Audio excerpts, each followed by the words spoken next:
For the thousands in Los Angeles suddenly without a home, it is a slow process to figure out what comes next. But one thing that's proving difficult for many is finding a place to rent.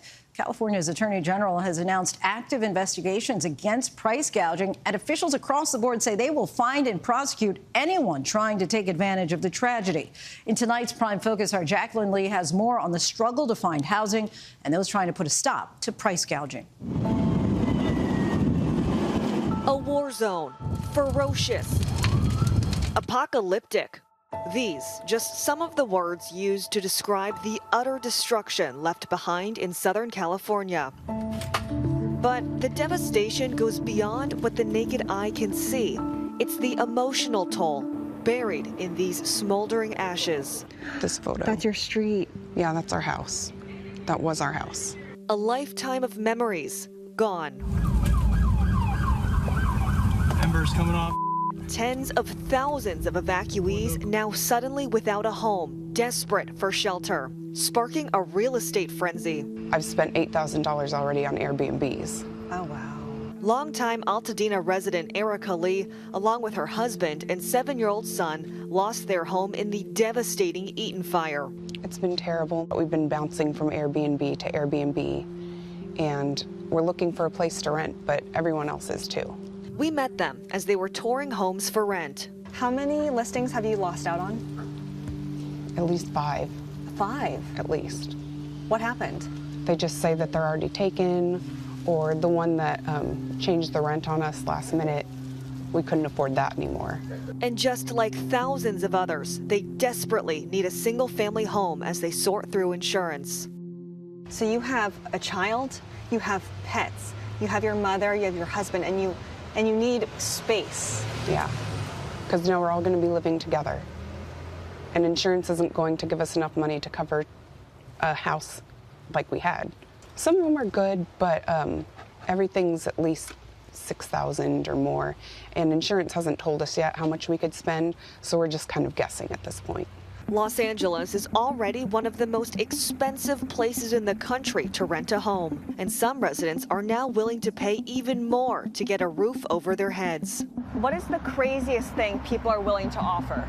We've seen people offer double the rent, tens of thousands of dollars over. We've seen them to pay for landscaping. I'm announcing that DOJ has opened multiple active investigations into price gouging reports, and we will prosecute any crimes we find.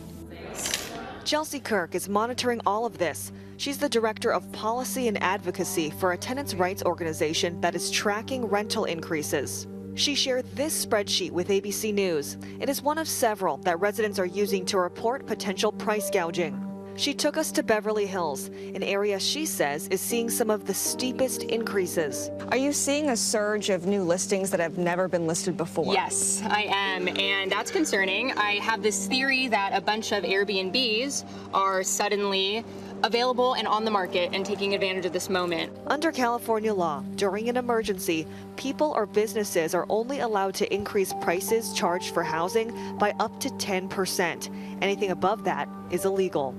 So you're compiling all of these properties to then report to the authorities? So we already have 40 plus, probably 50 plus volunteers now who are actively reporting 2311 at this moment. An analysis of data obtained by ABC News shows nearly 400 listings with prices that appear to have spiked after the fires. What made you want to start tracking it? A couple days after the fires broke out, when it was kind of becoming clear what the level of devastation was in terms of, number of people displaced, number of homes lost, one of my first thoughts was the rent's going to go up, and I bet it already is. A spokesperson for Zillow telling ABC News they've already removed hundreds of listings that had price increases above the 10% allowed during a state of emergency.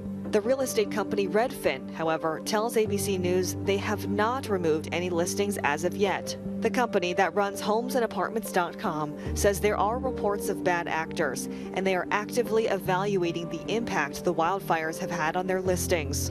The LA District Attorney pulling no punches. Your name will get out there.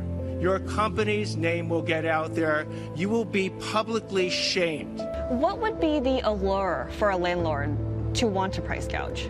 In certain situations, there's a very well-qualified tenant pool that is willing to pay an exorbitant amount to secure their family a home. So this is like a cash grab for many landlords. For some, it is, and it's unfortunate. But some landlords, like Julie Sue, Okay, this is a very open style kitchen. are just trying to do the right thing. This is just within like yesterday, every like 5 minutes. She listed her Highland Park home for rent right before the fires It's an open style closet over here. for $5,500 a month plus utilities. I would say hundreds of applications on a daily basis. On a daily basis? Yes, and it's very hard for me to process all of that because you could see the need in their text. Sue says prospective tenants are essentially getting into bidding wars, offering to pay her a year's worth of rent up front. They were saying, I could give you 1 year contract. 1 year up front. Up front, yes. What criteria are you going to look for to pick the one person to live here or the one family? How do you judge who has the more devastating story? It's just very hard for me to like process or give you an answer to that. But I see it when I see the devastation. As for Erica and her family, she says thousands of others have had an uncertain future ahead. Do you guys plan on rebuilding? I wanted to, but insurance isn't going to give us enough, so we might rebuild and sell, or we might sell the land. There are a lot of people out there trying to take advantage of people right now, and so I'm just trying to talk to people I trust. What is your biggest fear? That we're going to have to move out of the area, and my son may never see his school or friends again. So much loss beyond the homes. Our thanks to Jacqueline Lee for that.